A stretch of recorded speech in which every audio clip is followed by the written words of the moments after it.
बिस्मिल्लाहिर्रहमानिर्रहीम अस्सलामुअलैकुम। Welcome to Danish परदेसी YouTube channel and Facebook page. आज फिर एक नई वीडियो के साथ आप लोग खिदमत में हाजिर हूँ। जो लोग मेरे चैनल दानिश परदेसी के ऊपर नए हैं उनसे गुजारिश है कि इसी वीडियो के नीचे यहाँ पर यूट्यूब के ऊपर आपको एक सब्सक्राइब का बटन दिखाई दे रहा होगा, वैसे दबा दें। साथ बने घंटी के आइकन को भी दबा दें ताकि मज़ीद दुबई विज़िट वीज़ा के हवाले से, वर्क वीज़ा के हवाले से कोई भी नई अपडेट अगर मेरे यूट्यूब चैनल दानिश परदेसी के ऊपर आए तो बर वक्त आप तक पहुंच सके। कोई भी अपडेट आप लोगों से मिस न हो। दोस्तों, पिछली वीडियो में मैंने आपके साथ ये कहा था कि एमएनएसटी स्कीम ख़त्म हो गई, लेकिन एमएनएसटी स्कीम जो है वो 31 अक्टूबर 2024 को ख़त्म नहीं हुई, बल्कि उन्होंने मज़ीद एक्सटेंड कर दिया एमएनएसटी स्कीम को 2 माह के लिए। ये हो गई पहली अपडेट। अब आगे बात सुने कि पिछली वीडियो में मैंने आप लोगों से ये कहा था कि दुबई में बहुत बड़ी हायरिंग होने वाली है, नौकरियां आने वाली हैं। दुबई गवर्नमेंट में सिर्फ 1,85,000, जबकि तकरीबन 15,000 या इससे भी ज़ायद बाकी ड्राइवर मैसन की जॉब्स आ रही हैं। तो तकरीबन टोटल जॉब्स जो हैं, टोटल नौकरियां जो हैं 2 लाख बन जाती हैं। तो ये सारी जितनी भी कंपनियां हैं जिनको अभी रिक्वायरमेंट है लेबर की, बहुत ज़्यादा शॉर्टेज है, वो चाहते हैं कि पाकिस्तानी ड्राइवर के काम में, मैसन के काम में दुबई यूएई आएँ। इसके अलावा बाकी भी ट्रेड में पाकिस्तानियों की अशद ज़रूरत है। दुबई में इस वक्त लेबर की बहुत ज़्यादा ज़रूरत है, ख़ासकर पाकिस्तानियों की। बांग्लादेश वाले ऑलरेडी दुबई में मौजूद हैं, इंडियन ऑलरेडी दुबई में मौजूद हैं। सिर्फ इस वक्त जो ज़रूरत है लेबर की, पाकिस्तानी लेबर की, पाकिस्तानी मैसन की और पाकिस्तानी ड्राइवर्स हजरात की ज़रूरत है, और अशद ज़रूरत है। सिर्फ ज़रूरत ही नहीं, अशद ज़रूरत है। एजेंट लोग अब एमएनएसटी स्कीम के नाम पर आप लोगों से फ्रॉड करने वाले हैं। सुने बात, कैसे फ्रॉड करेंगे? एजेंट ऐसे फ्रॉड करेंगे कि आपने अगर विज़िट वीज़ा के लिए एजेंट को पेमेंट की हुई है, अपने डॉक्यूमेंट सेंड किए हुए, तो एजेंट आपके वीज़ा के लिए अप्लाई नहीं करेगा। आपको ये कहेंगे कि भाई एमएनएसटी स्कीम मज़ीद 2 माह के लिए एक्सटेंड हो गई है। आपको ये कह देंगे कि आपका वीज़ा अप्लाई कर दिए, लेकिन आपका वीज़ा निकल नहीं रहा है एमएनएसटी स्कीम की वजह से। चाहे आपने फैमिली वीज़ा के लिए अप्लाई किया है, टूरिस्ट वीज़ा के लिए अप्लाई किया है, किसी भी टाइप के वीज़ा के लिए अप्लाई किया है, एजेंट के पास एक ही बहाना होगा, एक ही रीज़न होगा। आप जब भी उससे बात करेंगे कि भाई मेरा वीज़ा क्यों नहीं आ रहा, क्या वजह है, क्यों डिले, और वो आपको आगे से यही कहते हैं एमएनएसटी चल रही है, दुबई में एमएनएसटी स्कीम चल रही है। ये एमएनएसटी स्कीम ना हो गई, बबल गम हो गई, जो बढ़ती जा रही है, बढ़ती जा रही है, खींची चली जाती है। लेकिन आप लोग ये सोचें, ये आप लोगों के लिए फ़ायदा है। जितने भी लोग इल्लीगल है दुबई में, उनको लीगल होने का ये आखिरी मौका है, ये चौथी शाही मोहलत आप लोगों को दी गई है। लेकिन कुछ लोग ये समझ जाए कि एमएनएसटी स्कीम अच्छी नहीं है, जिसकी वजह से हम लोगों के वीज़ों के ऊपर असर पड़ रहा है, वीज़े निकल नहीं रहे हैं। वीज़े क्यों नहीं निकल रहे, वीज़े क्यों डिले हो रहे हैं, वजह सिर्फ एमएनएसटी स्कीम है? तो ऐसा बिल्कुल भी नहीं है। एमएनएसटी स्कीम की वजह से आपका कोई भी वीज़ा जो है, ये नहीं कि नहीं निकलता या बैन है। कोई भी सिटी आपका इस वक्त बैन नहीं है पाकिस्तान का। पाकिस्तान की किसी भी डिस्ट्रिक्ट, किसी भी सिटी से आप लोग अगर बिलोंग करते हैं तो आप लोग को दुबई के टूरिस्ट वीज़ा के लिए, विज़िट वीज़ा के लिए, फैमिली वीज़ा के लिए अप्लाई कर सकते हैं। आपको कोई भी इशू नहीं आएगा, आपका वीज़ा निकलेगा। एमएनएसटी स्कीम का सिर्फ ये मकसद है कि जितने भी लोग दुबई में इल्लीगल है उनको आखिरी बार दुबई में लीगल किया जाए।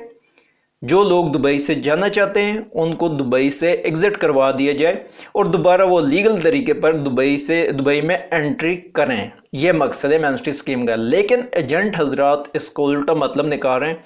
वो ये कह रहे हैं कि भाई एमएनएसटी स्कीम अब मज़ीद एक्सटेंड हो गई है, इसकी वजह से पाकिस्तानियों को, और ख़ास कर जो सिटी बैन थे, जो उनके पास 24 या 30 सिटी आ रहे होते हैं, अट्टा, खंगू, मुजफ्फराबाद और लड़काना वगैरह, वो आपके साथ शेयर कर देते हैं कि भाई ये सिटी हैं, इनका वीज़ा नहीं निकल सकता, आपका ताल्लुक इन सिटी से, तो वो झूठ बोलते हैं।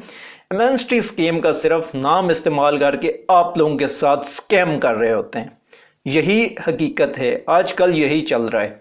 इसके अलावा कोई बंदा भी इस वक्त अगर आपको ये कहता है कि भाई आप लोग हमसे आज़ाद वीज़ा लें, तो आपने बिल्कुल भी ये गलती नहीं करनी। चाहे आप लोग इस वक्त दुबई में टूरिस्ट वीज़ा के ऊपर मौजूद हैं या जाने वाले हैं, कोई भी आपका रिश्तेदार है, दोस्त है, जानने वाले, वो भी आपको अगर ये ऑफ़र कर रहे तो आप समझे कि वो भी आपसे पैसे हड़पने के चक्कर में 8 से 10 हज़ार दिरहम आपने ज़ाया ही करना है अगर आपने आज़ाद वीज़ा लिया तो इस वक्त, क्योंकि बहुत सी कंपनियां इस वक्त लोगों के साथ स्कैम कर रही हैं। इसके अलावा आगे बात कर लेते हैं सेमी गवर्नमेंट्स की जो कंपनियां होती हैं।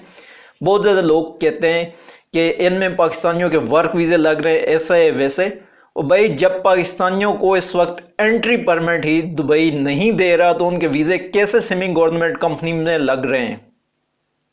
जो लोग आउट ऑफ कंट्री हैं, यानी कि इस वक्त दुबई से बाहर हैं, पाकिस्तान में बैठे हुए हैं, किसी भी डिस्ट्रिक्ट में, वो मैटर नहीं करता, किसी भी सिटी में, लेकिन दुबई से बाहर है और ख़ासकर पाकिस्तानी, इनको अब एंट्री परमिट नहीं मिल रहा। चाहे कोई भी कंपनी हो, ये उसमें जा ही नहीं सकते। अनस्किल कैटेगरी वाले, वह स्किल कैटेगरी वालों की बात नहीं कर रहा, सिर्फ अनस्किल कैटेगरी वाले जो हैं वो नहीं जा सकते, क्योंकि अगर आपके पास एंट्री परमिट नहीं होगा तो आप लोग दुबई में एंटर ही नहीं हो सकते। वीज़ा तो इशू हो जाता है, वीज़ा इशू करना कोई बड़ी बात नहीं है। एंट्री परमिट इशू करें ना एजेंट हजरात जो कह रहे हैं सेमी गवर्नमेंट कंपनी में, सेमी गवर्नमेंट कंपनी में, सेमी गवर्नमेंट कंपनी में सैलरी कितनी लगती है? 600 उसमें बेसिक सैलरी लग रही है, 200 रुपये उसमें मजीद अलाउंस दे रहे हैं, फूड अलाउंस और बाकी अलाउंस वगैरह, टोटल 800 या 850 सैलरी बन जाती है। ओवर टाइम लगाएंगे कितनी बनेगी उसमें सैलरी? लोगों को क्यों खराब कर रहे हैं? 5 से 6 लाख आप लोग वीज़ा का ले रहे हैं और कहते हैं सेमी गवर्नमेंट कंपनी में अप्लाई करें। क्यों भाई? सप्लाई की कंपनी में लोगों को भेजना क्यों है? जितनी भी सेमी गवर्नमेंट कंपनी है सारी सप्लाई की हैं। सप्लाई के काम में बिल्कुल नहीं जाना चाहिए। इंतहाई आपके साथ गद्दे वाला सलूक होता है सप्लाई की कंपनी में। कोई भी ऐसी कंपनी जो सेमी गवर्नमेंट हो या सप्लाई की हो, इसमें आपने बिल्कुल नहीं जाना। दुबई की एक बहुत बड़ी कंपनी है जिसके वीज़े बंद होते ही नहीं है, लेकिन मैं आप लोगों के साथ उसका नाम कभी भी शेयर नहीं करूंगा। वजह यह है कि आप लोग मुझे गालियां देंगे अगर मैं आपको नाम बता दूंगा, आप लोग उस कंपनी में चले जाएंगे। लेकिन उसका तरीका यह है कि यहाँ से पाकिस्तान से आपको पहले टूरिस्ट वीज़ा के ऊपर, विजिट वीज़ा के ऊपर एंट्री लेकर दुबई जाना होगा और वहाँ पे आपने कंपनी में जाकर बाकायदा HR में इंटरव्यू देना होगा। इंटरव्यू में अगर आप लोग इस काबिल हुए कि आपकी सिलेक्शन हो जाती है तो वो आपको जॉब दे देते हैं। लेकिन कंपनी में सैलरी नहीं है, बाद में गालियाँ देने का क्या फ़ायदा है कि आप लोग विज़िट वीज़ा के ऊपर 3-4 लाख रुपए खर्च करके यहाँ से दुबई जाएं, बाद में आप की सैलरी जो है उससे ये एक्सपेंस भी आपका ना निकले, तो फिर वही बात है कि आप लोग गालियाँ ही देंगे। हर बंदे के दिल से बदवा ही निकलती है कि भाई ये गलत मशवरा हमें क्यों इसने बंदे ने दिया था। तो इसलिए कभी भी सेमी गवर्नमेंट कंपनी में नहीं जाना। इससे बेहतर यह अगर दुबई का वीज़ा नहीं मिल रहा किसी और कंट्री चले जाएं। कतर के अब दोबारा लगने शुरू हो गए, कतर चले जाएं, बहरीन चले जाएं, सऊदीया चले। नवंबर में ही आप लोगों के वीज़े जो हैं ओपन हो जाएं, लेकिन उसके साथ ही आप लोगों के लिए कुछ रूल एंड रेगुलेशन होंगी जिनको आप लोगों ने फॉलो करना होगा। कुछ रिस्ट्रिक्शन भी आप लोगों के ऊपर लगेंगी, वो भी आप लोगों ने उनको भी देखना होगा कि आप लोगों के ऊपर ये रिस्ट्रिक्शन ना लगे। जैसा कि एक नया कानून बनाया गया अभी 2024 में, जो 2018 वाला कानून था उसमें तरमीम करके उसको 2024 में दोबारा अपडेट किया गया है, जिसमें यह कहा गया था कि भाई आप लोग अगर कंपनी में किसी भी तरह का पैसे का घोटाला करते हैं तो आपके बैंक अकाउंट वगैरह जो हैं वो सारे फ्रीज़ कर दिए जाएंगे। आपको दुबई से एग्ज़िट भी करना होगा और आपके ये अकाउंट तब अनफ्रीज़ होंगे जब आपका एग्ज़िट लग जाएगा।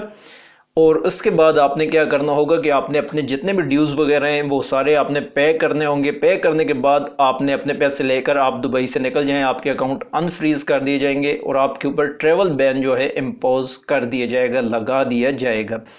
तो इस तरह की और भी पाबंदियाँ आप लोगों के ऊपर लगेंगी, लेकिन इसमें यह होगा कि आप लोगों के वीज़े जो हैं वो ओपन हो जाएंगे। लेकिन हमेशा आपने याद रखने, किसी भी सेमी गवर्नमेंट कंपनी, किसी भी सप्लाई की कंपनी में आप लोग कभी मत जाएँ।